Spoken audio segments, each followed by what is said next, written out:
Oh, beautiful for spacious skies, for amber waves of gain. Boo! Gain might be one of the most common terms used in the music and audio world, but let's be honest, who even knows what gain really means? In this video, my hope is that we can settle things once and for all. So go ahead and smash the like button, hit subscribe, and let's turn up the gain. I remember being introduced to gain via guitars and amps. I knew that if things were less gainy in my guitar tone, they would be clean and pristine. If I increased the gain or used a high gain setting, things would get distorted and gnarly. In a lot of ways, this is a great way to familiarize yourself with the powers of gain. But what about the gain knob on a mixer or an audio interface? Glad you asked. It's important to start seeing the gain knob as a mediator or a manipulator between your inputs and outputs. Allow me to explain. Let's look at two channels of audio that each have a gain knob on them. The first channel has its gain knob blasting over at the 3 o'clock position. The second channel of audio only has the gain knob at a measly 9 o'clock.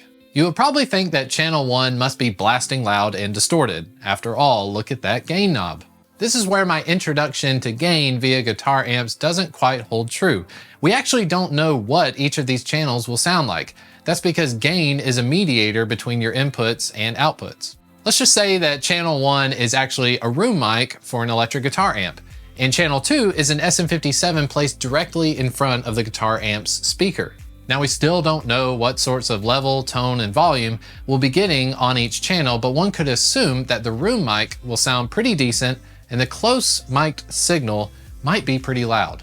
Wikipedia defines gain as being a measure of the ability of a two-port circuit, often an amplifier, to increase the power or amplitude of a signal from the input to the output port by adding energy converted from some power supply to the signal. Yawn. Okay. In simple terms, gain is simply an increase provided to a source. So in our example earlier, it's highly likely we could see a distant room mic being given this much gain because 1, it's far away, and 2, the sound of the amp will be weaker by the time it arrives at the room mic. The opposite is true of our closely mic'd amp. The SM57 placed directly in front of our guitar amp won't need as much gain because the signal from the amp speaker is strongest close up. This is why using words like volume and gain interchangeably isn't ideal. That's because something can be extremely loud and yet have a low gain setting. Again, that's because gain is a mediator between an input and an output. That's great, Chris, but how can we put this information to use? Glad you asked. By understanding that gain is simply an increase in power to any given signal, we can achieve crispy, clean, and clear signals by putting the gain knobs to use. In many of my videos here on YouTube, I've recommended that if you're in a recording situation, you should aim for around -12 to -18 on the input meters of PreSonus Studio One. This means that no matter what the source, acoustic guitar, vocals, tambourine, or claps, they will most certainly have different gain settings, but the overall signal should be within these levels. This can be frustrating. If you happen to be in the live sound world, gain settings will certainly change from singer to singer or from one guitar player to another, but the fundamentals remain the same. If you have a low signal, turn up the gain.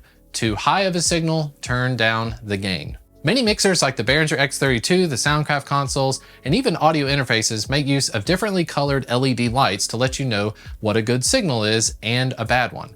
On the X32, for instance, the green LEDs indicate an appropriate signal, but often pretty low. When the green LED turns yellow, that is typically the sweet spot between -12 and -18 dB.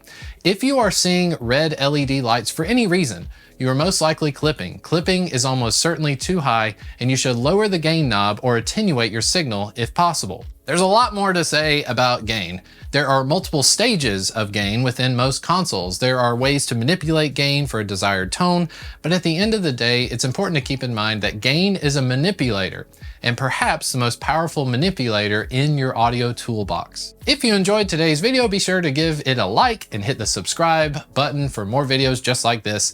YouTube thinks you will enjoy the video that's just over my shoulder here, so give that a look and feel free to drop a comment. I'll see you next time.